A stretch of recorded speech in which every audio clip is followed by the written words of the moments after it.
안녕하세요. 헝그리 스포츠입니다. 2024년 출제된 운동생리학 기출문제 해설 강의를 시작하겠습니다. 자, 먼저 강평을 한번 해보면 전체적인 난이도 수준은 대폭 상승했다. 최소 1.5배에서 2배 가까이 매우 어렵게 출제가 되었고요. 비전공자의 경우에는 단기간에 준비가 불가한 수준이었다. 자, 무슨 말이냐면 제 다른 강의라고 예를 들었을 때 이론 강의를 한 두세 번 정도 듣고요. 그리고 기출문제, 한 3개년 기출문제를 풀고 보통 이렇게 시험을 가십니다. 그랬을 때 이런 분들 같은 경우 과락이 될 수도 있는 수준으로 출제가 되었다. 과락이라고 하면 40점이거든요. 문제를 한번 보면 자, 왼쪽이 23년 작년에 나왔던 문제고 오른쪽이 24년 올해 나왔던 문제입니다. 자, 작년에 나온 거 한번 보면 1번 문제 ATP를 합성하는데 사용되는 에너지원이 아닌 것은, 자, 에너지원이 아닌 것은 이거는 뭐 생리학을 공부하신 분들은 다 알겠지만 공부하지 않아도 상식으로도 풀 수 있었던 문제죠. 자, 2번 보면 근수축의 필수적인 칼슘 이온을 저장, 분비하는 근육 세포 내 소기가는, 요거는 운동생리학 공부하신 분들은 기본적으로 맞출 수 있는 내용입니다. 그러면 올해의 문제를 한번 보면 자, 지구성 훈련에 의한 지근 섬유의 생리적 변화. 2번 유산소성 트레이닝을 통한 근육 내 미토콘드리아 변화. 자, 요거 굉장히 중요해서 많이 강조하는 내용이긴 합니다. 자, 뭐가 달라졌냐면 작년 같은 경우는 요런 문제도 나왔지만 여기 보이는 것처럼 기본적인 개념을 묻는 문제가 보너스로 많이 출제가 됐어요. 근데 올해 같은 경우는 하나하나 다 중요한 문제가 출제가 됐다. 그러다 보니까 좀 어려웠고 이 보기도 다 내용을 알고 있어야 정답을 고를 수 있는 수준으로 나오다 보니까 과락을 받으신 분들이 좀 많았다. 자, 그래서 지도자 연수원에서 출제하는 문제 중에 이제 건강운동관리사 문제가 있거든요. 건강운동관리사 이 자격증에도 운동생리학이 출제가 됩니다. 근데 굉장히 좀 어려워요. 근데 올해 문제 같은 경우 거의 이 정도 수준으로 출제가 됐다. 사실 이 수준이 훨씬 더 어렵고 하지만 그래도 공부를 함에 있어서 더 깊게 공부를 해야 되는 수준으로 좀 바뀌었다. 자, 그럼 내년에는 어떻게 준비를 해야 되냐라고 했을 때 좀 아쉽게도 이제 소식통에 의하면 향후에도 이 정도 수준, 이 정도의 난이도 수준은 유지가 될 예정이라고 합니다. 그러면 고민이 되는 거죠. 자, 올해 나왔던 난이도 수준으로 출제가 된다라고 했고 제가 강의를 준비한다고 하면 사실상 7일 완성으로는 불가능한 수준으로 출제가 됩니다. 자, 올해 수준에 맞춰서 제가 25년도 교재에서 생리학 부분은 대폭 좀 수정을 했고요.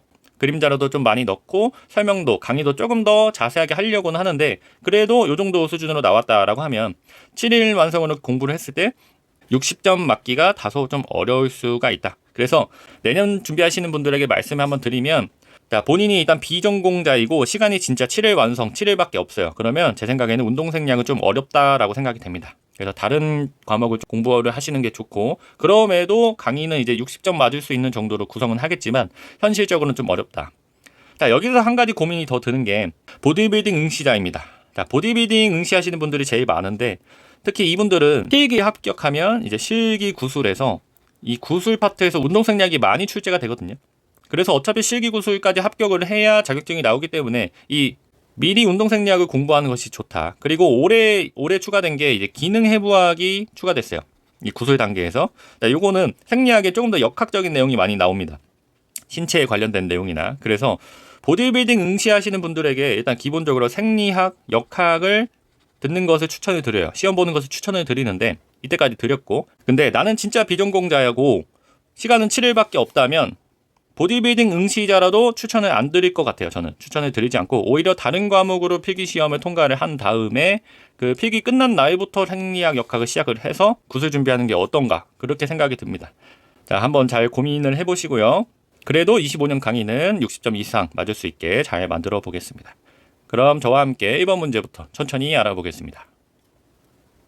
자, 1번 지구성 훈련에 의한 지근섬유의 생리적 변화로 옳지 않은 것은, 자, 앞에서 겁은 많이 드렸지만 요거는 기본적인 문제입니다. 사실 요 정도 수준은 다 맞추셔야 되고요. 문제는 요 수준이 제일 쉬웠던 문제다. 자, 강의를 한 번 정도, 이론 강의를 한 번 정도 들었다는 가정하에 설명을 드리겠습니다. 자, 우리가 운동, 트레이닝이라고 했을 때 뭐 여러 가지 트레이닝 방법이 있지만 자, 크게 오래 버티는 능력을 향상시키고자 하는 운동을 지구성 운동이라고 하고요. 강한 힘을 발휘하는 능력, 그것을 향상시키기 위해 하는 운동을 저항성 운동이라고 합니다. 다시 오래 하는 운동, 지구력과 관련이 있죠. 이런 것들은 지구성 훈련이라고 하고 강한 힘 같은 거, 폭발적인 수행력 이런 것들, 근력과 관련이 있죠. 이런 것들은 저항성 운동이라고 한다.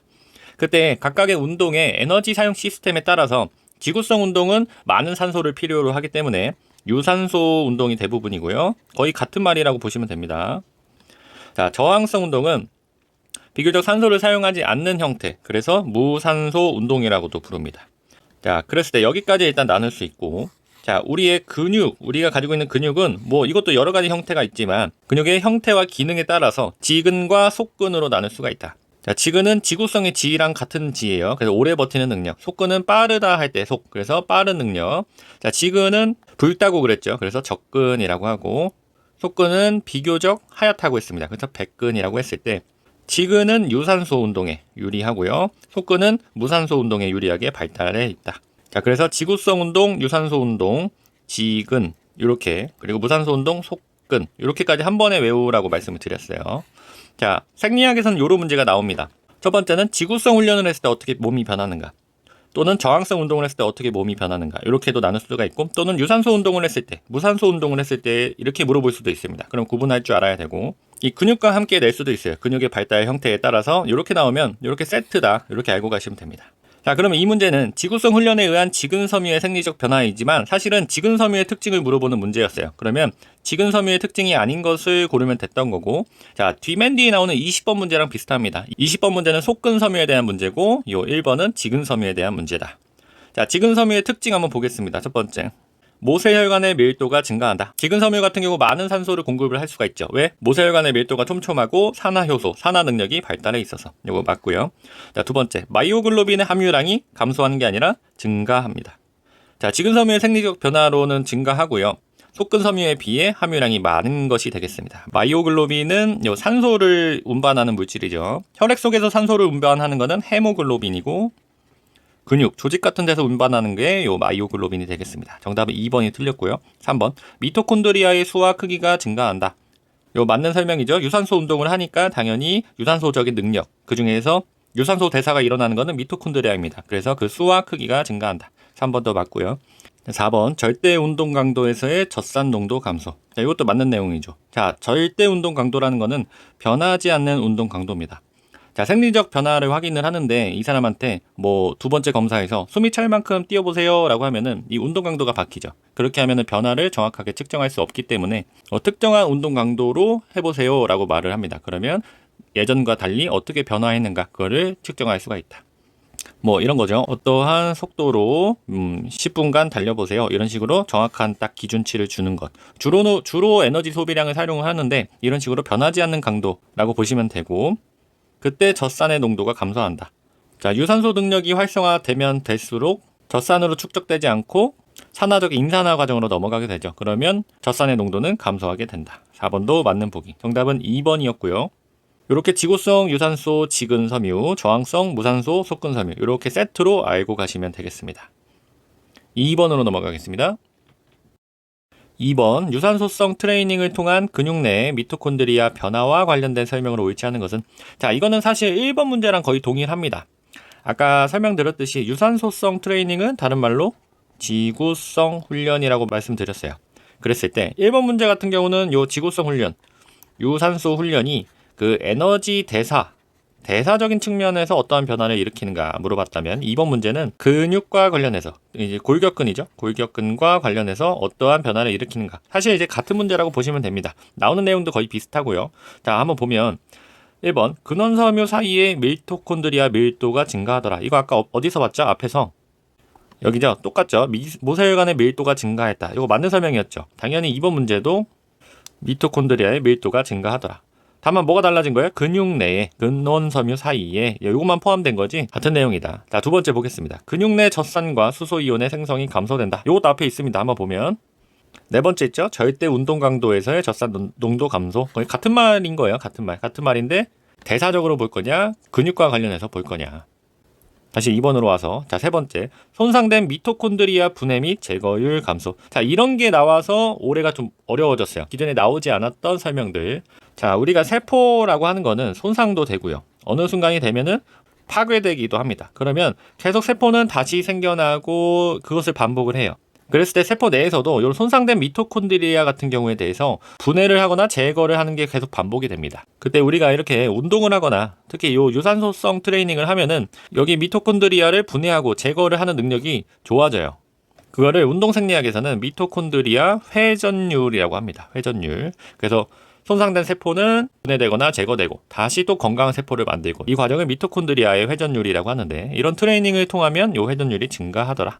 자, 보기의 설명에선 손상된 미토콘드리아의 분해 및 제거율이 감소가 됐다라고 해서 이 내용이 틀린 내용이 되겠습니다. 자, 4번. 근육 내 크레아틴 인산의 소모량이 감소된다. 자, 이거는 무슨 말이냐면, 이 크레아틴 인산은 CP라고 부르죠. CP, 크레아틴 인산이라고 부르고, 우리 다른 말로 여기 포스포크레아틴이라고 해서 PCR이라고도 합니다. PCR 또는 PC. 자, 요거는 운동 초기에 사용하는 에너지 시스템인데, 단시간에 사용을 하고요. 빠르게 고갈이 되는 시스템이에요. 그랬을 때 결국 요 유산소성 트레이닝을 하면은 빠르게 근육 내에 산소를 사용을 할 수 있게 되고, 그렇게 됨을 통해서 비교적 요 과정을 덜 쓰게 되는 거죠. 그래서 같은 강도 내에서 운동을 했을 때 근육 내 크레아틴 인산의 소모량이 감소가 된다. 이것도 맞는 설명이 되겠습니다. 정답은 3번이고요. 거의 이런 식의 문제가 많이 나옵니다. 뭐 유산소가 될 수도 있고 무산소가 될 수도 있고, 이렇게 트레이닝을 했을 때 이 에너지 대사적으로는 어떻게 변하고, 이렇게 근육과 관련해서 어떻게 변하는지, 또는 뭐 심혈관, 순환계라고 하죠. 순환계나 호흡계 통과 관련해서 어떻게 변하는지, 이렇게 응용해서 나오니까요. 공부를 하실 때 이렇게 각각 공부를 하는 게 아니라 통합적으로 공부를 하고 이해를 하셔야 되겠습니다. 특히 이 생리학에서는 생소한 용어들이 많이 나오거든요. 이런 전문적인 용어들. 이 용어는 기본이니까요. 용어는 딱 들으면 알 수 있을 정도로, 익숙할 정도로 공부를 하셔야 되겠습니다. 3번 문제로 넘어가겠습니다. 자, 3번. 운동 중 지방 분해를 촉진하는 요인으로 옳지 않은 것은, 자, 이것은 호르몬 문제라고 보시면 됩니다. 이 생리학에서는 호르몬 관련 문제가 한두 문제 정도 매년 출제가 되고요. 보통은 어떤 내용 주어주고, 그 다음에 어떤 호르몬인가 이렇게 나오기도 하고, 아니면 호르몬에 대한 내용으로 올바른 것은 해서 이렇게 출제가 되는데, 올해는 조금 어렵게 나왔어요. 지방 분해를 촉진하는 요인으로 옳지 않은 것. 그러니까 지방 분해를 촉진하는 호르몬을 물어봤던 거죠. 그러면 이렇게 나와버리니까 인슐린에 대한 내용도 알고, 글루카곤도 알고, 요것도 알고, 요것도 알아야지. 각각 다 알아야 풀 수 있는 문제입니다. 자, 하나씩 보면, 자, 인슐린이라고 하는 거는 췌장에서 나오고요. 요거는 많이 들어보셨을 거예요. 혈당이 높을 때 감소시키는 역할. 자, 혈당이라고 하는 거는 혈액 내 당, 혈중 글루코스를 의미합니다. 요게 높을 때 감소시키는 역할. 우리가 밥을 먹으면 혈액 속에 요 혈당이 높아질 거 아니에요? 그러면 인슐린이 나와서 각 조직으로 넣어주는 역할. 자, 호르몬 공부하실 때 요 내용들은 다 알고 계셔야 되겠고, 자, 일단 인슐린이라고 하는 호르몬은 일단 에너지적인 측면에서 에너지를 이제 분해해서 사용하는 쪽이 있고, 또는 합성해서 저장시키는 쪽이 있으면 요쪽입니다. 요쪽. 그랬을 때 지방 분해를 촉진하는 요인으로는 인슐린은 좀 맞지가 않고요. 자, 2번으로 바로 글루카곤이 나옵니다. 글루카곤이 증가한다. 자, 글루카곤 보면 혈당이 낮을 때 증가시키는 역할. 그래서 이거는 서로 반대되는 역할을 합니다. 조금 운동생리학을 공부하신 분인데 정확히 내용을 알지 못해도 요 1, 2번이 서로 반대되는 작용을 거의 하다 보니까 둘 중에 답이 있을 확률이 높겠다. 요 정도 생각은 하셨어야 돼요. 자, 글루카곤 보면 혈당이 낮을 때 증가시킨다. 그럼 혈당을 어디서 가져오냐? 조직에서 가져오겠죠. 근육이나 간 같은 경우. 그랬을 때 간의 당원 분해와 지방의 지질 분해를 촉진한다. 글루카곤은 지방 분해를 촉진하는 요인 중에 하나입니다. 맞고요. 자, 3번 에피네프린. 에피네프린은 부신 수질에서 나오는 호르몬이고요. 쉽게 얘기하면 몸을 막 활성화시키고 증진시키는 역할이라고 보시면 됩니다. 심박수가 증가하고 심장의 수축력 증가하고 이런 거. 자, 세 번째 보면 전체적으로 이제 몸이 막 증진되니까 대사 활동이 촉진된다. 글리코겐이라고 하는 것, 이것도 탄수화물이죠. 그리고 지방산을 혈액 내로 방출시킨다. 에너지를 막 쓰게 하려고, 그러니까 어떻게 분해하고 사용하려고 하는 호르몬 중에 하나다. 그 에피네프린도 맞는 설명이고요. 자, 네 번째, 순환성 AMP가 증가했다. 자, 요렇게 자꾸 어려운 보기가 하나씩 나오니까 답 고르기가 되게 애매했어요. 자, 순환성 AMP라는 거는 가볍게 한번 알고 가시면 되는데, 우리가 에너지원이라고 했을 때 ATP라고 했습니다. 그래서 아데노신과 3개의 인산기가 붙어있는 형태라고 했어요. 이거는 에너지를 획득하는 현금이라고 말씀드렸습니다. 이제 주로 에너지와 관련이 있는데, 여기서 인산이 하나 빠져나가게 되면 ADP가 되고요. 인산이 하나가 더 빠지게 되면 AMP가 됩니다. 여기서 M은 모노, 하나 있다라고 하는 거고, ADP는 아데노신 디포스페이트라 해서 2개가 있다라고 합니다. 그랬을 때 요 AMP라고 하는 것도 특정 상황이 되면 어떤 호르몬적인 작용을 하기도 합니다. 이제 어떤 특정 물질이 있어요. 그러면 그 특정 물질과 결합을 해서 이렇게 호르몬적인 작용을 하는 것을 순환성 AMP라고 합니다. 그랬을 때 이 순환성 AMP의 역할은 근조직의 근육 세포에 당원 분해와 지질 분해를 촉진한다. 요 글루카곤하고 비슷한 역할이에요. 당원 분해와 지질 분해를 촉진한다. 그래서 4번도 맞는 보기. 요 4번 내용은 그냥 가볍게 알고 가시고요. 위에 인슐린, 글루카곤, 에피네프린 이런 것들은 확실히 알고 계셔야 됩니다. 호르몬에서는 많이 나오진 않지만 알고 있어야 문제를 풀 수 있기 때문에 자, 정답은 1번이었고요. 4번으로 넘어가겠습니다. 자, 4번. 운동에 대한 심혈관 반응에 관한 설명으로 옳은 것은 자, 이것도 중요한 문제죠. 올해 생리학이 이렇게 어렵긴 하지만 문제 하나하나 버릴 것 없이 다 중요한 내용들만 나왔습니다. 그래서 난이도가 어렵긴 했지만 그만큼 공부를 할 때 어떤 척도가 되는 그 문제라고 보시면 됩니다. 자, 4번 문제에서 보기 보면 운동에 대한 심혈관 반응에서 중요한 것은 요 반응입니다. 반응. 자, 제가 강의에서 항상 이 반응과 적응을 구분을 하셔야 된다고 말씀을 드렸어요. 우리가 운동을 했을 때 우리 몸에 일어나는 일시적 변화들, 일시적인 변화들이 요 반응이다. 아까 얘기 드렸듯이 뭐 대사적인 반응이 있을 수 있고 우리 심장이나 폐와 같은 요 순환계 뭐 호흡계 이런 변화들 또는 내분비계 호르몬이죠. 이런 것처럼 다양한 반응이 있다. 그러면 지속적인 운동을 했을 때 우리 몸은 적응이 된다라고 하면 대사적 적응이 또 있을 수 있겠고 순환적 적응, 호흡계적 적응 이런 것들이 있을 수 있습니다. 그러면 결국 운동 생리학은 이거 공부하는 거예요. 운동 시에 일어나는 반응들 그리고 운동이 계속되었을 때, 즉 트레이닝이 되었을 때의 그 적응 상태 요거 공부하는 거거든요. 그래서 문제 보면 결국 이 문제는 운동을 했을 때의 반응을 물어보는 겁니다. 어느 계통의 반응? 심혈관계, 즉 순환계의 반응을 물어보는 문제였다. 자, 이 문제 풀면서 요 보기 내용을 다 이해하신다라고 하면은 운동생리학은 어느 정도 공부가 끝나신 분입니다. 그 정도로 중요한 내용들만 나와 있으니까요. 한번 같이 보고. 자, 일단 기출문제 강의는 제가 1시간 정도 잡고 있는데 이 생리학 같은 경우는 중요한 문제가 너무 많이 나왔다 보니까 1시간을 좀 넘을 것 같기도 해요. 그래도 좀 이해해 주시고 한번 설명해 보겠습니다. 자, 지우고. 자, 운동에 대한 심혈관 반응이라고 하는 거는 심혈관이라는 거는 주로 순환계. 그래서 심장으로부터 나간 혈액이 다시 심장으로 돌아오는 그 계통을 의미를 합니다. 그랬을 때 우리가 그냥 한번 생각을 해보면 운동을 하면은 우리 심장은 어떻게 돼요? 심장은 빨리 뛰겠죠. 그리고 그만큼 혈액도 빠르게 순환을 할 겁니다. 결국 그거를 물어보는 문제예요. 자, 1번부터 보면 점증부하 운동 시 이제 이런 것들이 뭔지 알아야죠. 점증부하라는 거는 점점 강도가 올라가는 운동이다. 그때 심근의 산소 소비량이 감소한다. 자, 그냥 상식적으로 생각을 해보면 점점 어려워지는 운동을 하는데 심근이 산소를 소비하는 양, 심근이라고 하는 건 심장이거든요. 심장이 산소를 소비한다라고 하는 거는 심장을 그만큼 일을 많이 한다라는 겁니다. 그랬을 때 이 소비량이 당연히 증가하게 되겠죠. 뭐 관련한 이제 생리학적 개념 설명이 있긴 하지만 일단 단순하게 생각해보면 점점 심해지는 운동을 하는데 심장의 산소 소비량이 점점 증가하는 건 당연한 겁니다. 일단 1번은 아니고요. 자, 일단 간략하게 설명드리면 심근 산소 소비량은 다양한 뭐 방법이 있지만 주로 심박수와 요 수축기 혈압의 곱으로 곱한다고 말씀을 드렸습니다. 그랬을 때 점증부하 운동 시에는 심박수도 증가하고요. 수축기 혈압도 당연히 증가할 겁니다. 그랬을 때 1번은 틀린 내용. 자, 고강도 운동 시에 내장기관으로의 혈류 분배 비율이 증가한다. 자, 혈류 문제가 나올 것이라 생각이 됐어요. 이것도 중요한데 한번 설명을 드리면 자, 우리 몸이 이제 움직이고 에너지를 사용을 하는 거는 결국 요 혈액이 가야 됩니다. 혈액 자체가 사실 그 에너지라고 보시면 돼요. 그러면 내가 필요한 곳에 그만큼 혈액을 보낸다는 거는 생리학적으로 아주 기본입니다. 예를 들면 운동을 하면 이 운동에 사용을 하는 골격근 쪽으로 혈액을 많이 보내야 됩니다. 골격근이 일을 해야 되니까요. 다시 우리가 식사를 합니다. 식사를 하면 어디가 일을 하죠? 내장이 일을 하죠. 정확히는 내장근입니다. 그러면 내장근으로의 혈액을 많이 보내야 됩니다.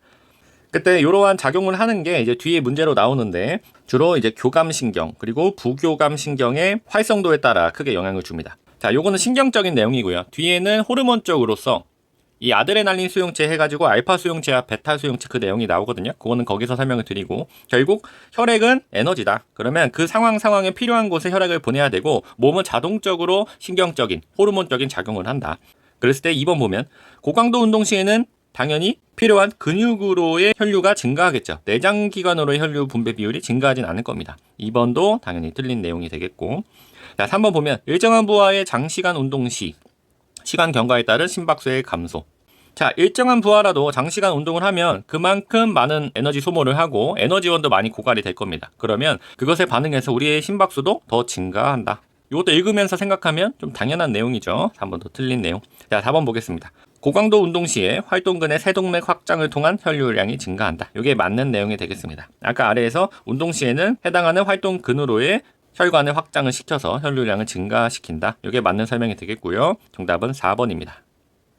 자, 중요한 내용이었고요. 운동 시의 순환계의 반응 이게 알았으니까 우리 몸이 트레이닝이 돼서 적응이 되었을 때는 어떠한 변화가 일어나는가 요거까지 알고 계시면 되겠습니다.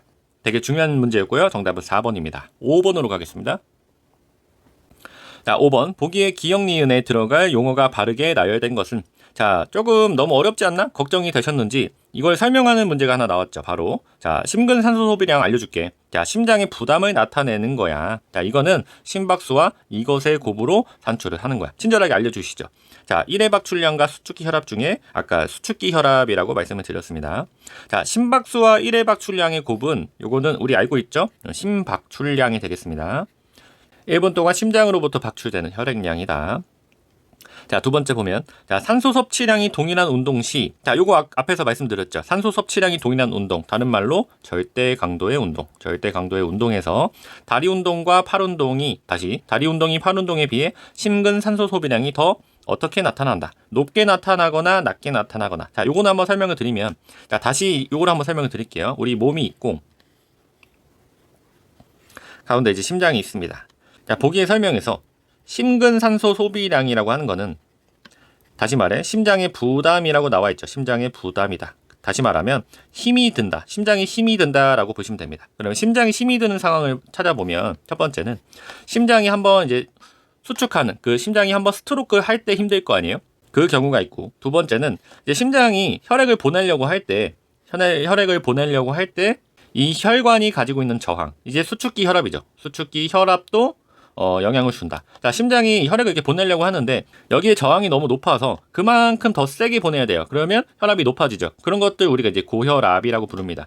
그만큼 자, 심장이 뛰는 것도 힘들고 혈액을 보내는 것도 힘들다. 그랬을 때 다리 운동과 팔 운동이 어느 게 더 힘들까 물어보는 거예요. 그러면 자, 우리가 일반적으로 다리가 더 크니까 다리가 더 힘들지 않을까라고 생각을 하는데 자, 생리학적으로 다리로 나가는 동맥과 팔로 나가는 동맥을 비교했을 때 다리의 동맥이 훨씬 더 직경이 큽니다. 직경이 크다라는 거는 우리가 호스라고 했을 때 팔보다 더 크다. 그러면 운동 상황에서 이 혈류량을 조절하기 위해 이 혈관의 확장을 이룬다고 했어요. 그러면 이 혈관이 확장이 돼도 다리는 그만큼 더 넓게 확장이 되지만 이 팔 같은 경우는 그 확장 정도가 적다. 그랬을 때 심장이 이제 혈액을 보낸다라고 생각을 하면은 팔이 다리보다 저항이 더 높은 상태. 다시 말하면 수도꼭지를 트는데 이 팔 같은 경우는 그 호수관이 되게 작은 거고요. 이 다리 같은 경우는 호수관이 되게 넓은 겁니다. 그러면 그 끝부분에서 이제 물이 나올 때 이 넓은 호스는 물이 졸졸졸 나오겠지만 이 좁은 호스는 물이 세게 나오잖아요. 그만큼 저항이 높다라고 하는 거고 우리가 아까 심근산소 소비량은 그만큼 힘들다. 저항이 높으면 그만큼 심장이 힘들어한다라고 설명을 했습니다. 그래서 팔 운동이 심근산소 소비량이 더 높게 나타나고 다리 운동은 팔 운동에 비해 더 낮게 나타난다. 자, 그래서 정답은 4번이었습니다. 자, 심근산소 소비량 중요하지만 이제 올해 처음 나왔던 개념이고요. 요 정도 수준으로 알고 가시면 좋을 것 같습니다. 그래도 중요한 거는 요 심박수, 1회 박출량, 심박출량 요거는 기본적으로 알고 계셔야 된다. 자, 6번으로 넘어가겠습니다. 자, 6번. 골격근의 수축 특성을 결정하는 요인에 대한 설명 중 보기에 기역 니은에 들어갈 용어가 바르게 연결된 것은 자, 잘 나오는 개념은 아닌데 출제가 되었습니다.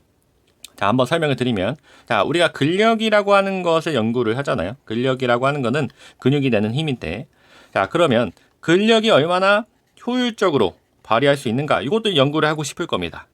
그랬을 때 단순하게 얼마나 큰 근력을 발휘하는가로는 단순하게 비교가 어려울 거예요. 예를 들면 두 사람이 있습니다. 한 사람은 체구가 작고요. 한 사람은 체구가 크다.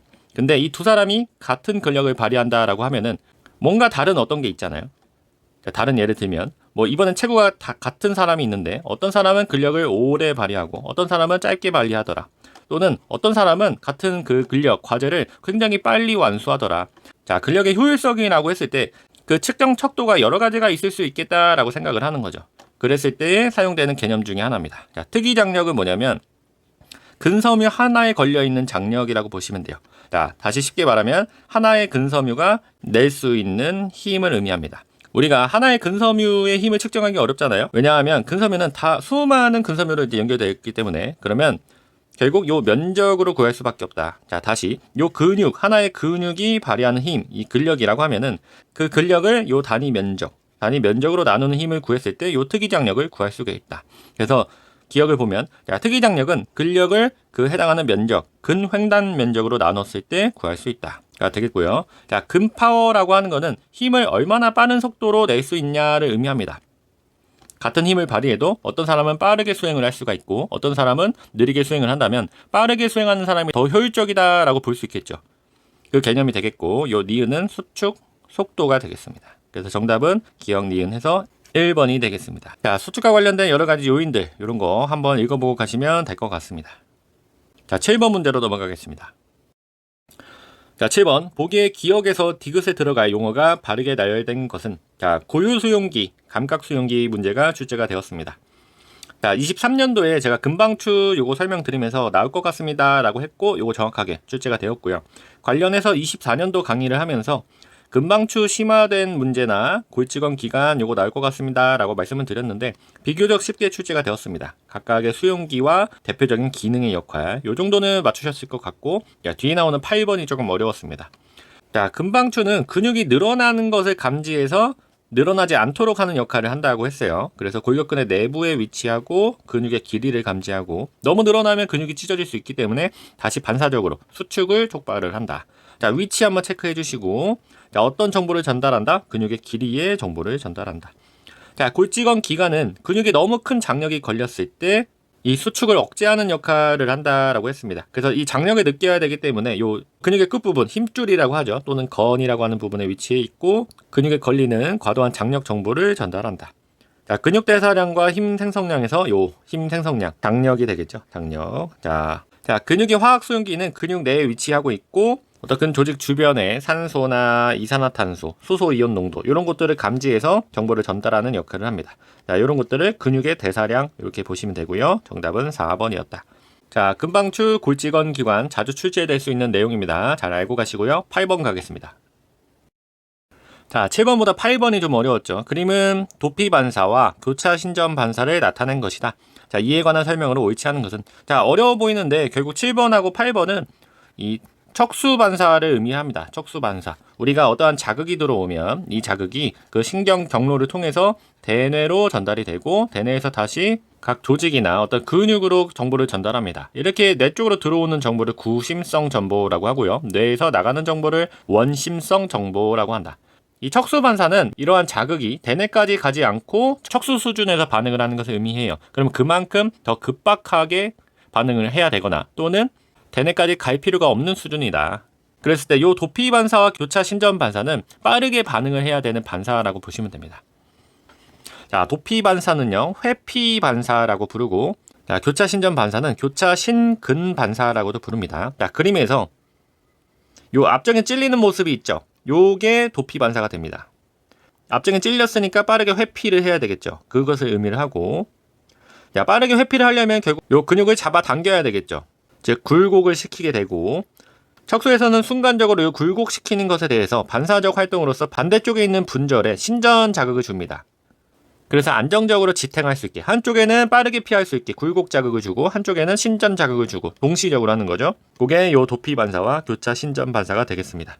자, 1번부터 설명 보면 반사군 경로를 통해 통증 자극에 대한 빠른 반사가 일어난다.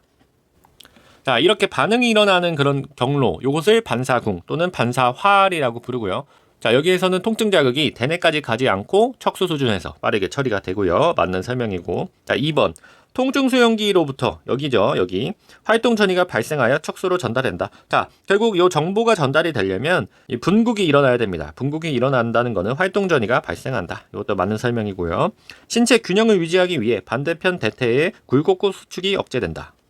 자, 교차 신전 반사 말하는 거고요. 한쪽 발로 지탱하기 위해서 굴곡근은 억제하고 신전근은 자극을 시켜서 지탱할 수 있게 한다. 이것도 맞는 설명입니다. 자, 네 번째, 통증을 회피하기 위해 통증 부위의 대퇴에 굴곡근과 신전근을 동시에 수축한다. 요거는 반대가 되겠죠. 자, 굴곡근은 수축을 하지만 신전근은 반대로 억제를 한다. 요 두 가지가 서로 반대되는 작용이라고 보시면 되겠습니다. 한쪽은 피하고 한쪽은 지탱하는 형태. 자, 정답은 4번이었고요. 요 정도 알고 계시고, 이거는 일단 운동 생리학보다는 거의 일반 생리학, 좀 생물에 관련된 내용이고, 앞부분에 이제 금방주, 골직원 기관, 요쪽이 더 많이 출제가 됩니다. 그쪽을 더 자세히 알고 계셔야 되겠습니다. 9번으로 가겠습니다. 자, 9번. 보기에서 고온 환경에 장시간 최대화 운동 시 운동 수행 능력을 저하시키는 요인으로 옳은 것만을 모두 고른 것은 단 심각한 탈수 현상은 발생하지 않는 환경이다. 자, 생리학에서는 마지막 파트 운동과 환경에서 한 문제 정도 또는 한두 문제 정도 출제가 되고요. 올해 같은 경우는 조금 어렵게 그리고 다소 논란이 있게 출제가 되었습니다. 자, 앞부분에서 결국 이 운동 생리학은 운동을 했을 때 우리 몸에 일어나는 반응과 지속적으로 트레이닝을 했을 때 일어나는 적응을 물어본다라고 했습니다. 자, 운동과 환경은 결국 요 과정이 특정한 환경에서 일어났을 때를 물어보는 거예요. 그러면 우리가 알고 있는 내용이지만 조금 더 어렵겠죠. 자, 여기서의 환경은 고온 환경이었습니다. 고온 환경. 자, 고온 환경에서의 그 키워드 가장 큰 특징은 결국 발한이라고 했습니다. 발한. 땀을 내야 된다. 왜? 우리 몸에 있는 열을 배출해야 되는데 열을 배출할 때 가장 좋은 것은 요 땀을 내는 것이다. 자, 그럼 우리 몸이 땀을 내야 되는데 아까 앞에서 설명드렸듯이 우리 몸은 어떤 일을 해야 될 때 그 에너지가 필요하다라고 했죠. 그러면 그 에너지를 어디서 얻는다? 혈액에서. 혈액을 보내서 얻는다라고 했습니다. 자, 다시 말하면 땀을 내기 위해서 혈액을 보내겠죠. 그러면 어디로? 피부로 보내게 됐습니다. 그러면 우리가 자, 운동 상황에서는 혈액은 어디로 가야 된다고 했어요? 근육으로 가야 되는데 근육으로 가지 않고 피부로도 가야 된다. 왜? 이 열을 감소시키기 위해서. 자, 요렇게 한 세트가 나오고 나서 그 다음 과정을 생각하면은 조금 더 좋습니다. 자, 첫 번째 생각해보면 근육으로 가야 될 혈액이 안 가서 결국 근육이 힘들어 하겠죠. 자, 근육이 힘들어 한다는 건 대표적으로 유산소 운동에서 무산소 운동으로 진행을 한다는 거고, 무산소 운동이 되면 그만큼 피로 물질이 많이 나올 것이다. 피로 물질이 많이 나오면 우리 몸은 지치게 되고 결국 운동 수행력도 감소하게 될 것이다. 자, 문제 보면 고온 환경의 장시간 최대화 운동 시 당연히 운동 수행 능력은 저하시킬 겁니다. 그러면 그 요인으로 옳은 것을 고르자. 첫 번째 기억, 글리코겐의 고갈이 가속된다. 자, 글리코겐은 어디에 있는 탄수화물이죠? 근육 내에 있는 탄수화물이죠. 자, 우리가 유산소 대사에서 무산소 대사로 바뀌었을 때 글리코겐의 고갈이 가속이 될 겁니다. 더 많이 사용을 하게 되니까. 기억은 맞는 보기. 방금 설명드렸던 대로 근혈류량은 당연히 감소된다. 니은도 맞는 보기입니다. 자, 세 번째, 1회 박출량이 감소한다. 자, 우리 이렇게 피부로 가는 혈액이 늘어나고 결국 땀 배출이 많아지면 이 혈액은 성분이 혈구와 혈장으로 나누어져 있습니다. 혈구는 일종의 고체 성분이라고 보시면 되고 혈장은 액체라고 생각하시면 됩니다. 그러면 땀이 이렇게 나갈 때 혈장에 포함된 수분도 같이 날아가게 돼요. 그러면 이 혈장량이 감소하면서 이 혈액 자체가 굉장히 농축이 된다. 그러면 혈액순환이 느려지고 그러면서 1회 박출량이 감소가 됩니다. 그래서 디귿도 맞는 보기라고 생각할 수는 있으나 문제에서는 디귿이 아니라고 설명을 하고 있습니다. 제 생각에는 요 단서 조항 때문에 그런 것 같아요. 단 심각한 탈수 현상은 발생하지 않는 환경. 자, 요런 상황인 거죠. 요런 상황은 고려하지 말아라 라고 하는 겁니다. 그러면 실질적으로 1회 박출량의 감소는 그 직접적인 요인이 아니다라고 보는 거죠. 자, 그런데 다만 요런 현상은 딱 이 현상만 있는 것도 아니고 다른 여러 가지 요인에 의해서 1회 박출량은 감소가 될 수가 있습니다. 1회 박출량이 감소가 된다라고 하는 거는 당연히 혈액이 그만큼 공급되지 않는다, 빠르게 공급되지 않는다라고 하는 거고 운동 수행 능력을 저하시킬 수 있거든요. 그래서 요거는 여러 가지 근거 자료를 통해서 이 신청은 했으나 이 신청이 받아들여지지 않았습니다. 그래서 요 조항 때문에 그런 것 같아요. 디귿은 틀린 내용. 자, 디귿 제외하고 정답은 2번이었고요. 자, 리을 보면 운동 단위의 활성도가 감소하더라. 자, 기억 니은과 거의 같은 말이에요. 이렇게 계속 근피로가 누적이 되면서 운동 단위의 활성이 감소가 되겠죠. 이는 운동 수행 능력을 감소시키는 요인이 된다. 리을은 맞는 설명. 다시 정답은 2번이 맞다. 자, 조금 아쉽기는 하나 이 내용 자체는 굉장히 중요합니다. 이 고온 환경 속의 이 내용도 중요하고 고온 환경을 빼더라도 장시간 최대화 운동 시에 운동 수행 능력을 저하시키는 요인 이렇게 했을 때도 좋은 문제이기 때문에 이 내용은 잘 알고 가셔야 됩니다. 자, 10번 문제로 넘어가겠습니다. 자, 10번 보기의 조건으로 트레드밀 운동 시 운동량은 자, 이렇게 생리학은 한두 문제 정도 계산하는 문제가 출제가 됩니다. 그렇게 어렵게 나오는 편은 아닌데 그래도 알고 있어야 풀 수 있는 정도. 자, 출제 예상 문제에서 제가 그 카보넴 방식을 활용한 목표 심박수 구하기 요게 나올 것 같다라고 계속 말씀드렸는데 올해도 출제가 안 됐어요. 올해도 출제가 안 되고 요 트레드밀 운동 시 운동량 요 문제가 출제가 되었다. 자, 일단 이것도 나올 수가 있고요. 자전거 에르고미터 있죠. 에르고미터를 활용한 그 운동에서 운동량 측정하는 법. 이것도 출제가 될 수가 있습니다. 이것도 나중에 한번 알려드리고요. 자, 일단 올해 나온 거 한번 풀어보면, 자, 보기 보면 체중 나와 있고 트레드밀 속도, 그리고 운동 시간과 경사도 있습니다. 자, 이렇게 경사도 있는 트레드밀은 운동 계산 방법이 좀 달라요. 자, 먼저 첫 번째. 자, 운동량이라고 하는 거는 뭐냐면, 우리가 어떠한 힘을 발휘했을 때 그 물체나 인체를 어느 만큼의 거리까지 이동시켰는가, 이것을 운동량으로 측정을 합니다. 그래서 힘과 거리의 곱으로 측정을 하고요. 자, 기본적으로 우리 트레드밀이라고 하면은 런닝머신 생각하시면 되고, 이렇게 사람이 뛰어가고 있겠죠. 이렇게 뛰어가고 있고, 이렇게 사람이 뛰어가면서 발휘한 요 힘과 그리고 이동한 거리를 곱하면 되겠습니다. 근데 중요한 것은 이 트레드밀에서 힘의 작용 방향은 요 지면을 밟고 일어나는 지면 발력이 되겠습니다. 근데 이 신체는 앞으로 이동을 하잖아요. 요 벨트가 움직이긴 하지만, 그래서 힘의 작용 방향과 몸이 이동한 방향이 같지 않기 때문에 정확한 운동량을 측정하기 어렵다. 근데 또 이게 경사도가 있는 트레드밀의 경우에는 측정을 할 수가 있다. 힘을 아래로 쓰면서 몸이 이렇게 올라가게 되죠. 그러면 이 올라간 거리를 계속 누적 합산해서 계산을 하면 이 운동량을 측정을 할 수가 있다. 그랬을 때 한 발 한 발 계산을 하는 게 아니라 내가 이동한 전체의 거리를 계산을 하고 거기서 그 경사도만큼 곱해주면 요 이동한 거리가 나올 거고, 그랬을 때 내가 지면 방향으로 작용한 힘, 요 체중이 되겠죠. 이 체중과 내가 위로 올라간 거리, 요 거리를 곱하면은 이 운동량이 나오는 원리가 되겠습니다. 그럼 한번 계산을 해보면, 일단 수평거리를 구해볼게요. 수평거리를 구하면 어느 만큼의 속도로 얼마만큼 뛰었나, 그랬을 때 트레드밀의 속도를 보시면 됩니다. 12km/h로 몇 분간? 10분간 달렸다. 그럼 이거 계산해 보면 1시간에 12km니까 10분으로 따지면 200m가 되겠죠. 그러면 분당 200m의 속도로 뛰고 있고, 몇 분 동안 뛰었다? 10분 동안 뛰었다. 그러면 총 이동한 거리는 2km가 되겠습니다. 2km. 자, 그랬을 때 요 수직 이동 거리를 구해야겠죠. 그러면 공식을 유도하는 과정이 있지만 일단 요거를 그냥 곱해주면 됩니다. 0.05를 곱해주면 요 이동한 거리가 나옵니다.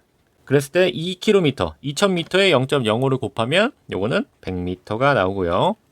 그랬을 때 내 체중 50kg, 요게 힘이죠. 50kg과 이동한 거리 100m를 곱하면 5000kg 미터가 되겠습니다.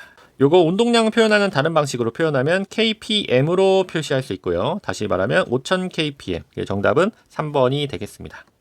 자, 이렇게 천천히 한번 계산해 보시고요. 아, 운동량은 이렇게 구하는 거나 요 정도만 좀 알고 계시고, 자, 실제로 시험 문제에 이렇게 출제가 되었을 때는 되게 어려우실 겁니다. 그랬을 때 뭐 이리저리 더하고 곱하고 하다 보면 나올 때도 있거든요. 일단 한번 상식적으로 알고 있는 만큼 계산을 해보시고, 너무 계산이 안 된다 라고 하면은 뭐 한 문제 정도는 틀려줘도 괜찮습니다. 다른 문제나 다른 과목에서 더 잘 맞으면 되니까 너무 요 계산 문제에 많은 스트레스를 쏟지 말고 이전에 나왔던 그런 핵심적인 개념 위주로 공부를 하시는 것이 더 좋을 것 같습니다.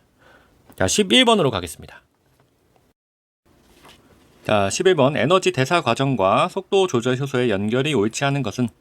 자, 에너지 대사 문제가 좀 많이 출제가 되었고요. 이 대사 과정에서는 각각의 대사 과정, 간략한 특징 정도 문제가 나왔다면, 이번엔 조금 어려운 문제, 속도 조절 효소의 문제가 출제가 되었습니다. 각각의 대사 과정, ATP PC 시스템, 해당 작용, 그리고 산화적 인산화 과정, 각각의 과정에는 그 과정을 일으키는 다양한 효소들이 있거든요. 그 중에서 속도 조절 효소는 각각의 대사 과정의 속도를 전체적으로 조절하는 가장 중요한 반응을 일으키는 효소라고 보시면 됩니다. 자, 하나씩 보면, 자, ATP PC 시스템에서는 요 포스포크레아틴을 분해하는 효소, 요게 CK, 크레아틴 키나제가 있습니다. 요게 속도 조절 효소다. 자, 젖산 시스템도 보면 근글리코겐이죠. 세포 내에 있는 포도당을 인산을 결합시키면서 분해할 준비를 합니다. 그 조절을 하는 효소가 PFK, 포스포프락토키나제다. 요게 속도 조절 효소라고 보시면 됩니다. 아래 보면 헥소키나제 이런 것도 속도 조절 효소긴 한데, 이 젖산 시스템에서는 이게 가장 중요한 속도 조절 효소. 자, 세 번째, 네 번째, 크랩스 회로랑 전달 체계는 산화적 인산화 과정의 두 가지 과정입니다. 여기에서도 속도 조절 효소가 있어요. 이런 것들과 이런 것들. 자, 그 외에도 다양한 것이 있는데, 일단 공부를 하기에 있어서 요것까지 공부하기에는 조금 내용이 많고요. 일단은 위에 나왔던 요 두 가지, ATP PC 시스템은 크레아틴 키나제, 해당 작용 젖산 시스템은 포스포프락토키나제다. 요거는 알고 계셔야 됩니다. 자, 문제에서는 2번이 틀렸죠. 자, 해당 작용은 젖산 탈수소 효소다. 요게 틀렸고, 자, 요거는 속도 조절 효소는 아니고요. 요 젖산 시스템 마지막에 나오는 피루보산이 있습니다. 피루보산을 젖산으로 변화시킬 때, 환원시킬 때 사용되는 촉매 효소입니다. 그래서 정답은 2번이다. 자, 11번 가볍게 알고 가시고요. 12번으로 넘어가겠습니다. 12번 보기에서 근육의 힘, 파워, 속도의 관계에 대한 설명 중 옳은 것만을 모두 고른 것은? 자, 보통 생리학에서는 근수축 종류해서 각각 어떤 특징이 있는지 요 정도 문제가 출제가 되었는데, 올해는 요 힘과 속도의 그래프 요 문제가 출제가 되었습니다. 자, 요런 문제가 나오면 일단 그래프를 그리고 시작하라고 말씀을 드렸어요. 일단 그래프를 그리고 가운데가 등척성, 이 길이가 변하지 않는 수축. 자, 오른쪽이 길이가 짧아지는 단축성 또는 구심성 수축이라고 부르고, 자, 왼쪽이 길이가 길어지는 신장성 수축 또는 원심성 수축이라고 말씀드렸습니다. 그러면 이렇게 그리라고 말씀을 드렸어요. 그리고 가운데 등척성 기준으로 속도가 빨라진다. 바깥쪽이 빠른 속도, 안쪽이 느린 속도, 이렇게 쓰고 문제를 풀라고 말씀드렸습니다. 자, 정확한 내용은 강의에서 들어주시고요. 보기에서 한번 설명드리면, 자, 기억부터 단축성 수축 시 요거죠. 수축 속도가 빨라짐에 따라, 수축 속도가 빨라진다는 것은 이쪽 방향으로 간다는 겁니다. 힘의 생성은 감소한다 라고 나와 있습니다. 힘의 생성이 감소하죠. 기억은 맞는 보기. 자, 신장성 수축 시 요 부분이죠. 신장 속도가 빨라짐에 따라 이쪽 방향이 되겠습니다. 왼쪽으로 힘의 생성은 증가한다. 요거 맞는 내용이 되겠죠. 자, 근육이 발현할 수 있는 최대 근파원은 등척성이 아니라 어디? 신장성 수축의 어느 지점. 사실 신장성 수축에서 과도한 장력이 걸리면 근육이 결국 제한을 하기 때문에 이 그래프는 일반인의 경우에는 이렇게, 이건 이론적인 그래프고 이렇게 보인다라고 해요. 그래도 어찌됐든 최대의 근파원은 신장성 수축에서 나올 수가 있다. 그래서 등척성이 틀렸고요. 디귿은 틀린 보기. 단축성 수축 속도가 동일할 때, 자, 오른쪽이죠. 단축성 수축에서 수축 속도가 동일하다라고 하는 건 특정한 지점을 말할 겁니다. 특정한 지점을 말할 때 속근 섬유가 많을수록 큰 힘을 발휘한다. 자, 단축성 수축, 근육이 짧아지는 수축인데 특정한 속도에서 속근 섬유가 많은 사람의 경우 큰 힘을 발휘할 수 있다. 요거 맞는 설명이죠. 우리 이제 근섬유 종류 배울 때 지근 섬유와 속근 섬유 이렇게 배웠는데, 요거는 피로에 강하고 오래 지속할 수 있는 능력. 속근은 지근에 비해 어떤 파워가 강하다고 했습니다. 빠른 시간에 강한 힘을 낼 수 있는 것. 그래서 리을은 맞는 보기. 기역, 니은, 리을. 정답은 2번이었고요. 이렇게 힘과 속도 문제가 나오면 이 보기 글만 읽고 문제를 풀기가 좀 어려우니까 바로 옆에 이 그래프를 먼저 그려놓고 풀면 조금 더 수월하실 겁니다. 자, 생리학에서는 일단 우선적으로 이 세 가지를 구분할 수 있어야 되고요. 각각의 특징이 더 중요합니다.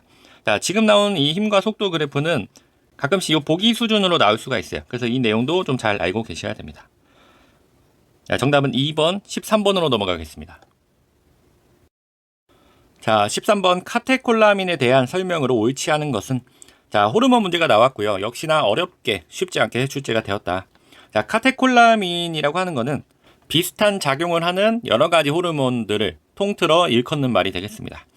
주로 요 에피네프린과 노르에피네프린, 그리고 여러분들 좀 많이 들어보신 도파민 같은 거, 이런 것들을 통틀어서 카테콜라민이라고 부른다.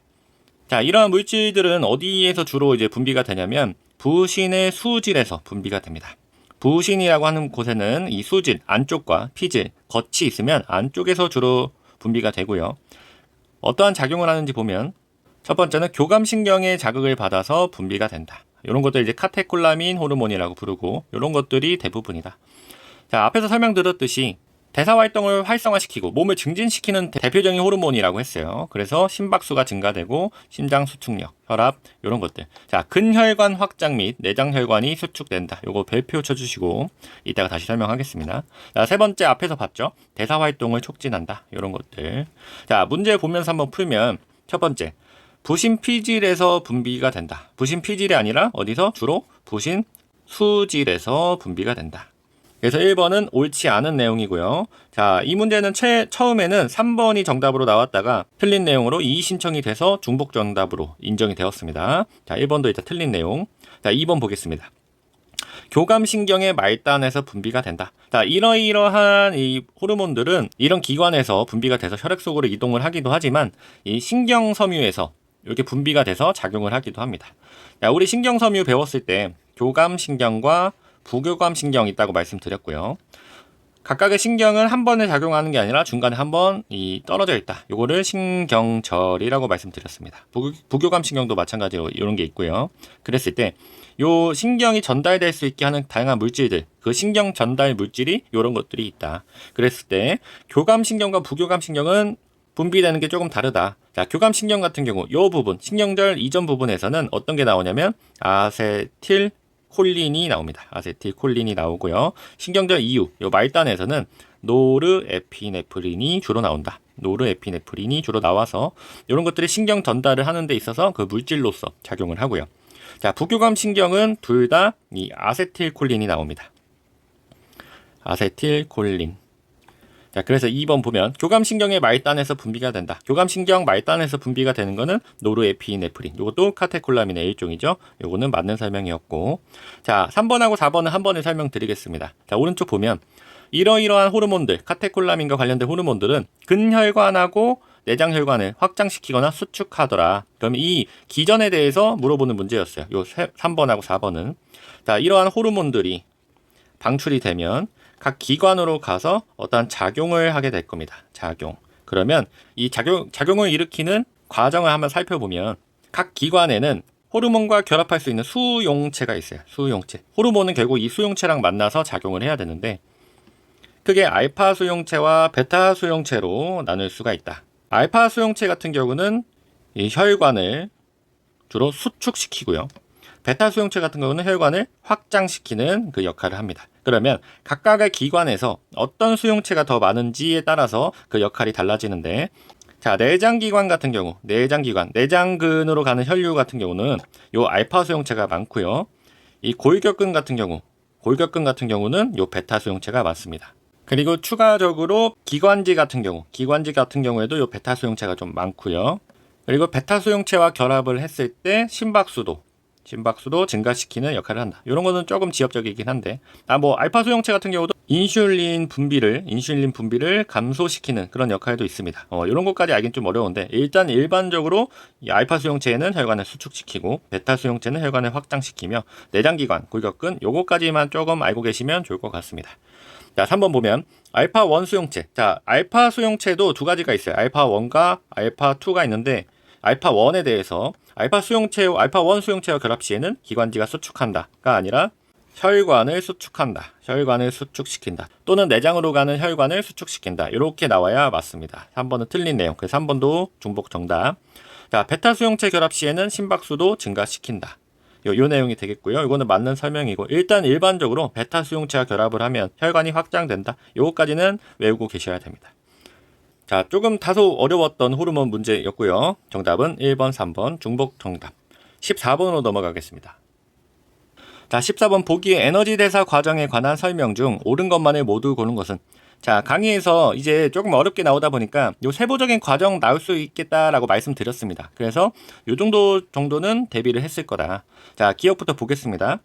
기억. 해당 과정 중에 NADH는 생성되지 않는다. 전혀 맞지 않죠. NADH가 생성이 됩니다. 해당 과정에서 이 수소이온이 나오고 이 조효소 NAD와 이거 만나서 요 물질이 되고, 자, 산소가 충분할 때 요거는 어디로 이동하죠? 미토콘드리아의 전자 전달계로 이동해서 전자를 방출하면서 에너지를 생성을 하고, 산소가 부족한 경우에는 다시 이 수소이온이 유리가 되면서 혈액을 산소화시키고 또는 피루부산하고 만나서 젖산으로 환원되는 거, 요 기본적인 내용입니다. 이거 틀린 내용이고, 기억 날아갑니다. 자, 니은. 크랩스 회로와 베타산화는 미토콘드리아에서 관찰되는 에너지 대사 과정이다. 당연한 내용이죠. 니은 맞고요.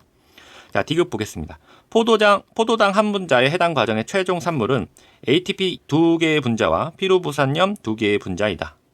이거 맞는 내용이죠.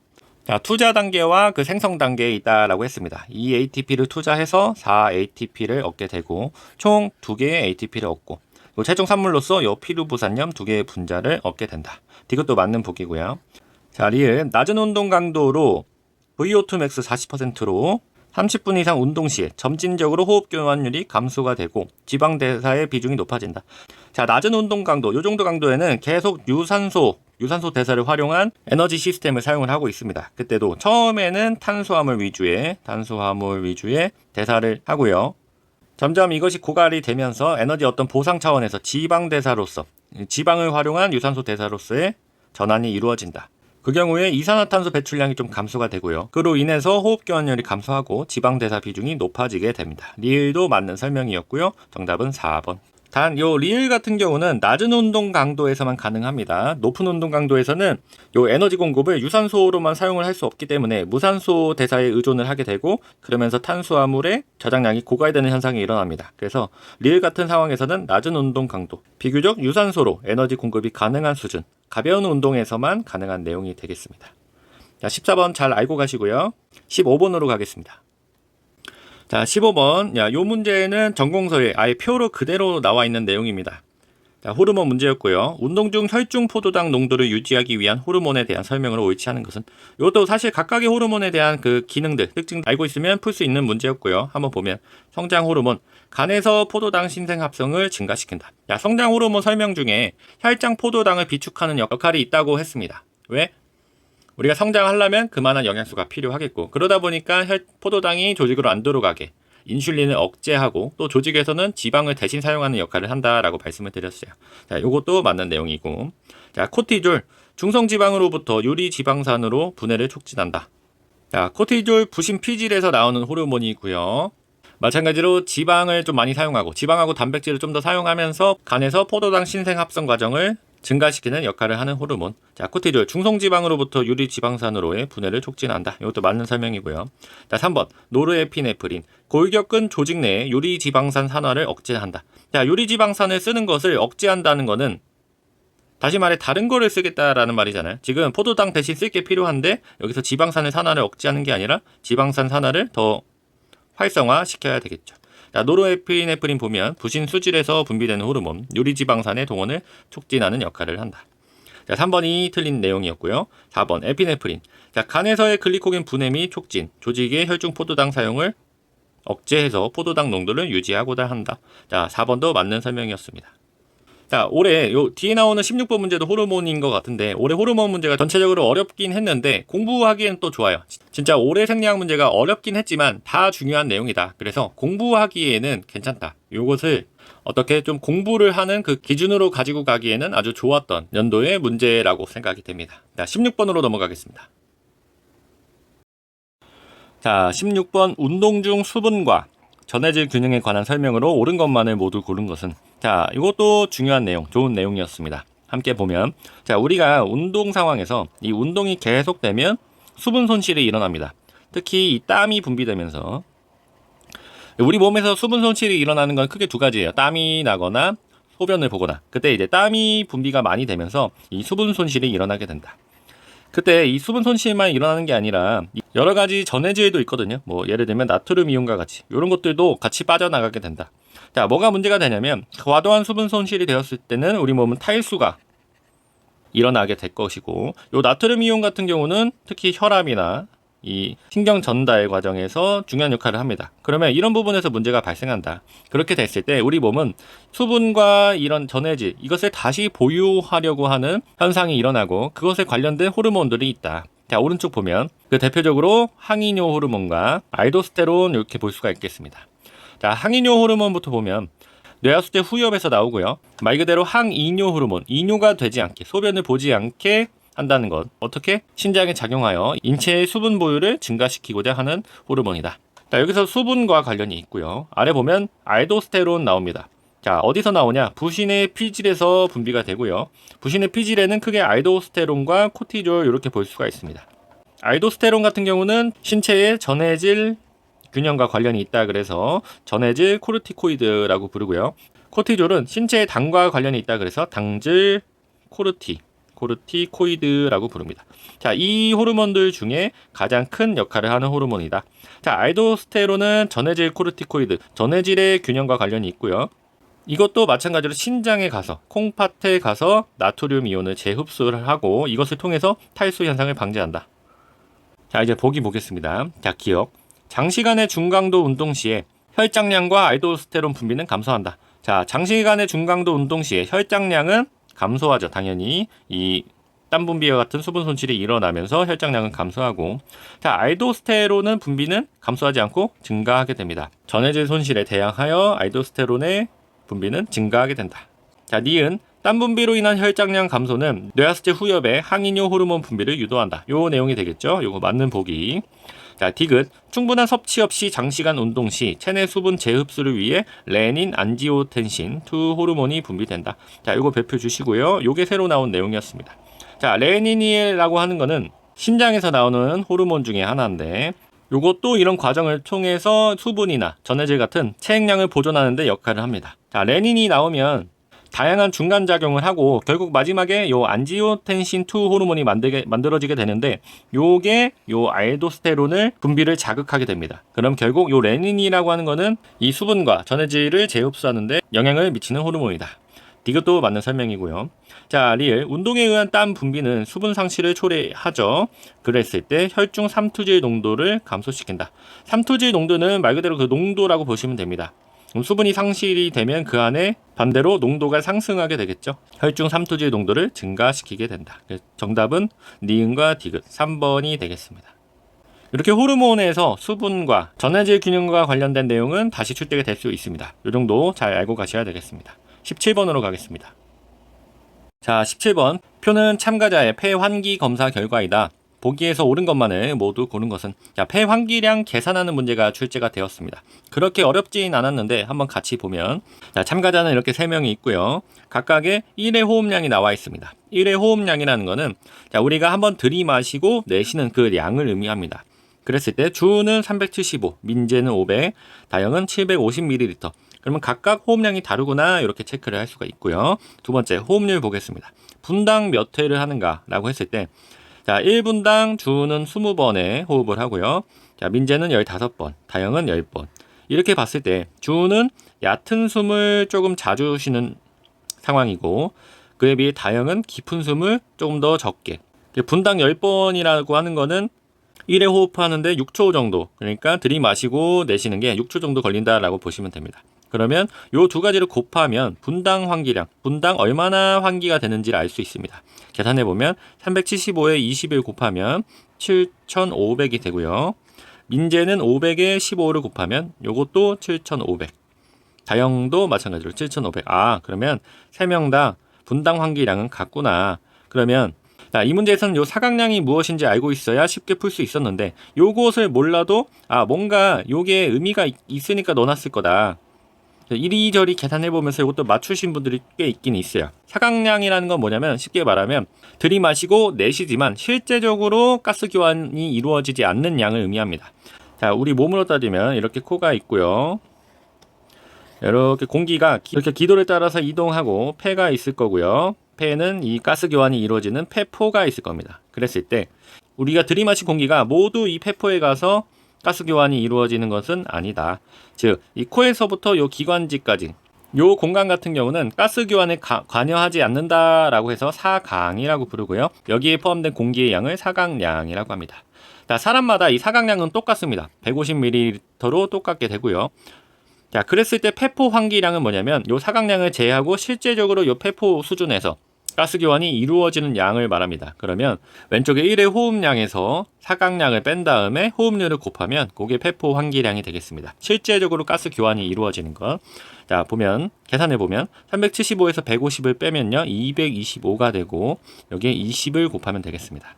자, 500에서 150을 빼면요 350이 되겠고 15를 곱하고 750에서 150을 빼면 600에 10을 곱하면 주은 같은 경우는 4,500ml가 나오고요. 민재는 5,250ml. 자, 다영은 6,000ml가 나오게 됩니다. 자, 그 다음 보기 한번 보면, 자, 기억, 세 참가자의 분당 환기량은 동일하다. 요거 말하는 거죠. 7,500으로 동일합니다. 리은, 다영의 폐포 환기량, 다영의 폐포 환기량 물어보네요. 6,000ml죠. 분당 6L이다. 6,000ml가 6L죠. 이것도 맞는 설명. 자, 디귿, 주은의 폐포 환기량이 가장 크다. 자, 주은 같은 경우에는 4,500이죠. 가장 적게 됩니다. 디귿은 틀린 내용. 그래서 정답은 기억과 니은이었다. 자, 사각량이 어떤 것인지 체크하시고요. 특히 요 1의 호흡량, 호흡률, 분당 환기량 이런 것들은 잘 알고 계셔야 됩니다. 이렇게 그래프로 나올 수도 있기 때문에 함께 공부하실 필요가 있겠습니다. 다음 18번으로 넘어가겠습니다. 자, 18번부터는 출제하시는 분이 조금 지치셨는지 비교적 간략하게 쉽게 출제가 되었습니다. 자, 그럼에도 중요한 내용이긴 합니다. 한번 보면, 자, 18번 1회 박출량 증가 요인으로 옳지 않은 것은, 자, 1회 박출량은 뭐였죠? 심장이 한번 수축할 때 뿜어져 나오는 혈액량이라고 말씀드렸습니다. 자, 이거 어떻게 계산하냐? 심장이 가장 커졌을 때에서 심장이 가장 작아졌을 때를 빼면은 그 부분이 1회 박출량이다. 이렇게 표현할 수가 있겠죠. 이렇게. 요게 1회 박출량이다. 자, 그러면 우리가 보통 운동을 하고 특히 이 지구성 트레이닝을 하면은 요게 증가를 합니다. 그럼 그 증가하는 요인을 물어봤던 문제예요. 그럼 두 가지 차원에서 생각할 수가 있습니다. 첫 번째는 이 심장이 커진 상태를 이완기말이라고 하고요. 심장이 가장 작아졌을 때를 수축기말이라고 합니다. 이완기말이 커지면서 요 양이 많아졌을 수도 있고요. 이렇게. 또는 수축기말, 더 강하게 수축했을 때, 그러니까 이 하트가 작아진 거죠. 이만큼 더 많이 수축을 했을 때 이 1회 박출량이 증가하더라. 그랬을 때 요 이완기말이 증가하는 요인은 첫 번째는 심실의 용적이 증가한 경우, 심장 자체의 크기가 커졌을 때 이완기말의 용적이 증가할 수 있고, 두 번째, 충만 시간의 증가. 자, 요거는 위쪽 보시면 되는데, 요 스포츠 심장 말하는 겁니다. 우리가 1회 박출량이 증가하면은 동시적으로 이 안정시 심박수가 감소를 하게 됩니다. 심박수가 감소를 한다는 거는 심장이 더 천천히 오래 부푼다라고 하는 거고, 그만큼 혈액을 많이 보유할 수가 있다. 충만의 시간이 증가한다. 자, 세 번째는 전체 혈액량이 는 경우에도 이완기말의 용적이 증가할 수 있다. 자, 두 번째, 수축기말 용적이 감소했을 경우, 더 많이 강하게 수출했을 경우 그 요인을 찾아보면, 첫 번째는 우리가 트레이닝을 하면 심장이 커지면서 심장의 벽도 두꺼워지게 됩니다. 그러면 심장의 벽은 근육이라고 생각하시고 더 강하게 수축할 수 있다. 수축력이 증가하더라. 심실벽의 두께가 증가한다. 이 말은 동시에 수축력이 증대됨을 의미한다. 세 번째는 평균 동맥약이 감소되더라. 자, 이렇게 수축하는 순간에 이 동맥에 걸리는 저항, 이 혈압이 감소하면은 그만큼 더 강하게 수축을 할 수 있게 됩니다. 그래서 이 두 가지 요인으로 이 1회 박출량이 증가되더라. 자, 보기 한번 보면 첫 번째, 심박수 증가. 자, 심박수 증가는요, 사실 이 1회 박출량과 직접적인 그런 관련이 있는 건 아닙니다. 직접적인 관련은 없고, 다만 이 간접적으로 생각을 했을 때 심박수가 증가가 된다는 것은 심장이 더 빨리 자주 뛴다라고 하는 거고, 그 말은 다시 말하면 이완기말의 혈액이 충분히 채워지지 않을 가능성이 높다. 아까 위쪽 설명이랑 비슷하죠. 1회 박출량의 증가는 심박수가 오히려 감소를 하게 되고 그만큼 더 충만할 수 있는 시간이 부여가 된다면, 심박수가 증가한다는 것은 간접적으로 다시 말하면 1회 박출량이 감소하게 되는 역할이 될 겁니다. 그래서 1번은 틀린 내용, 1번이 정답이었고요. 자, 2번 심실 수축력이 증가하더라. 요거 두 번째, 수축기말 용적이 감소하는 요인 중에 하나. 세 번째, 평균 동맥 혈압 감소. 요 내용이죠. 자, 네 번째, 심실 이완기말 혈액량이 증가. 이 첫 번째 내용이죠. 이완기말 용적이 커진 부분. 자, 이렇게 맞는 설명이었습니다. 정답은 1번이었고요. 이렇게 1회 박출량 나오면 이게 무엇인지, 그리고 증가됐을 때는 이렇게 나누어서 생각해 보면 조금 더 이해가 잘 되실 겁니다. 자, 19번으로 가겠습니다. 자, 19번, 골격근 섬유에 관한 설명으로 옳은 것은, 자, 요것도 쉬운 문제였죠. 좀 다소 급하게 만든 느낌이 좀 있는데, 자, 1번부터 한번 보겠습니다. 자, 근수축에 필요한 칼슘은 어디에 저장되어 있다? 근형질 세망에 저장이 되어 있다. 요거 당연히 맞는 설명이고요. 이 정도는 아마 다 알고 계실 것 같습니다. 자, 두 번째, 운동 단위는 하나의 운동 뉴런이 컨트롤을 하고 있는 그 근섬유 수라고 말씀드렸죠. 자, 운동 단위는 감각 뉴런과 그것이 지배하는 근섬유의 결합이다. 요게 틀렸죠. 감각 뉴런이 아니라 운동 뉴런. 자, 3번, 심경근 접합부. 요 시냅스죠. 시냅스에서 분비되는 근수축 신경 전달 물질은 에피네프린이 아니라 이것도 아세틸콜린. 여러 번 강의했습니다. 자, 네 번째, 지연성 근통증은 골격근의 신장성 수축보다 단축성 수축 시 더 쉽게 발생한다. 자, 생리학도 출제 예상 문제 적중률이 좀 안 좋았는데 요거는 딱 말씀드렸죠. 지연성 근통증 이제 나올 것 같습니다 라고 하면서 신장성 수축 강조했습니다. 단축성 수축보다 신장성 수축에서 이런 통증이 많이 발생한다. 우리가 산을 올라갈 때보다 산을 내려올 때 요 신장성 수축이 많이 되거든요. 그때 발생한 손상이 요 지연성 근통증을 많이 일으킨다. 자, 이거 올해 이제 보기 수준으로 나왔으니까 내년에 혹 나올 수도 있을 것 같습니다. 자, 올해 또 강조하니까 3년째네요. 자, 그래서 옳은 설명은 1번이었습니다. 정답은 1번. 자, 이런 골격근의 구조나 기능 이런 것들은 잘 알고 계셔야 되고요. 근육계뿐만이 아니라 뭐 순환계든 호흡계든 기본적인 내용들은 잘 알고 계셔야 됩니다. 정답은 1번. 자, 20번 마지막 문제로 넘어가겠습니다. 자, 20번. 지근섬유와 비교되는 속근섬유의 특성으로 옳은 것은, 자, 이거 아까 첫 번째 1번 문제에서 내용만 바뀐 거죠. 1번은 지근섬유 물어봤던 거고, 지금 마지막은 속근섬유. 자, 요것도 역시나 조금 쉽게 출제가 되었습니다. 제 생각에는 18, 19, 20번이 그 출제하시는 분이 지쳐서 이렇게 쉽게 냈다라기보다는 제 생각에는 이 뒤에 세 문제도 원래는 어떤 문제가 있었을 것 같아요. 되게 어려운 문제가 있었는데 검토하는 과정에서 아, 이렇게 문제 내면은 너무 어렵다. 수험생들 다 떨어진다. 이런 식의 코멘트가 있어서 급하게 마지막 세 문제를 바꾸지는 않았나. 난이도가 앞부분과 너무 차이가 나거든요. 그래서 그런 생각은 한번 해보는데, 자, 어찌됐든, 자, 문제 한번 보면, 자, 이제 속근섬유의 특징을 찾는 거예요. 자, 1번, 높은 피로의 저항력. 요거는 지근섬유죠. 요건 지근섬유. 자, 2번, 근영질 세망의 발달. 요게 속근섬유입니다. 자, 근영질 세망에 우리 뭐가 있다고 그랬죠? 요 칼슘 이온. 자, 요게 근영질 세망이 발달해 있으면 요게 흡수하고 방출되는 게 굉장히 빨라요. 다시 말하면 빠르게 수축하고 하는 능력이 좋아진다. 속근섬유의 특징이 되겠습니다. 정답은 2번이고 3번, 4번도 보겠습니다. 자, 마이오신의 ATP 아제의 느린 활성. 자, 마이오신 ATP 아제는 그 근수축 근원섬유에서 액틴 세사와 미오신 세사 있었죠. 그때 미오신 세사가 이 ATP에서 이 에너지를 사용을 해서 이렇게 스트로크 한다라고 했습니다. 요게 느리게 활성이 된다라고 하는 거예요. 자, 속근섬유는 요게 빠르게 활성이 돼야 더 빠르게 수축을 할 수가 있겠죠. 요 빠른 활성이 돼야 수축이 빨라진다. 자, 네 번째, 운동신경세포 뉴런의 작은 직경. 속근섬유는 직경이 훨씬 더 큽니다. 운동 단위도 크고요. 그래서 4번도 틀린 내용이고 정답은 2번이다. 자, 이 근육 형태는 무조건 한 문제 이상 출제되고요. 보기까지 하면 두세 문제까지 나오니까 잘 구분하고 가셔야 되고, 자, 이렇게 지근과 속근으로 나눌 수가 있고, 또는 이 지근 중에서도 속근섬유의 특징을 지닌 섬유들이 있습니다. 요 지근이 타입 1이라고 하면은 타입 2A라고 하는 요 형태도 있다. 요거까지 알고 계시면은 좀 좋을 것 같습니다. 네, 이상으로 20번까지 기출문제 해설 강의를 마쳤습니다. 자, 내년도 25년도 문제를 한번 예상을 해보면 토식통에 의하면 일단 생리학 같은 경우 이 어려워진 난이도 수준이 유지될 예정이다. 자, 연간 한 2, 3만 명 정도 보던 이 스포츠 지도사 시험이 지금은 응시자 수가 계속 늘어나는 추세예요. 그래서 이렇게 되면은 연간 한 4, 5만 명까지도 응시를 할 것 같은데, 요것에 따라서 이 전체적으로 생리학뿐만이 아니라 다른 과목도 난이도가 올라갈 조짐이 보인다. 연수원 쪽에서도 그렇게 조금 방향을 잡고 있고요. 생리학 같은 경우는 올해 이미 수준이 올라왔기 때문에 요 정도 수준은 아마 최소 유지가 될 것이라고 생각이 됩니다. 그래서 일단 변별력을 위해서 필기 난이도도 올라가고요. 그리고 이 자격증의 희소 가치를 위해서도 좀 필기 수준을 올릴 것으로 예상이 됩니다. 자, 두 번째. 자, 생리학 선택자의 경우에는 이제는 단기간에 하기에는 어려운 과목이 되었다. 그래서 이 과목을 선택하신 경우에는 투자를 조금 많이 해야 될 필요가 있다. 특히 이제 보디빌딩 준비하시는 분들은 올해부터 이 구술 단계에서 그 트레이닝 방법론하고 기능 해부학이 추가된 것으로 알아요. 이런 관련된 내용도 내년에 더 많이 출제가 된다고 하니까 아무래도 필기에서 미리 생리학을 선택해서 공부를 해두는 것이 더 유리하긴 할 겁니다. 자, 미리 준비를 좀 많이 해야 되고요. 자, 전체적인 공부 방향은 역시나 새로운 내용보다는 23년도, 24년도 문제를 풀 수 있는 정도, 그것을 기준으로 공부를 하시면 되겠습니다. 23년도, 4년도가 문제 수준이 예전보다 조금 더 어렵거든요. 그래서 이 정도 수준. 근데 뭐 답만 아는 게 아니라 문제를 풀 수 있는 정도, 오답은 왜 오답인지 설명할 수 있는 정도, 그 정도까지 목표로 잡고 공부를 하시면 되겠습니다.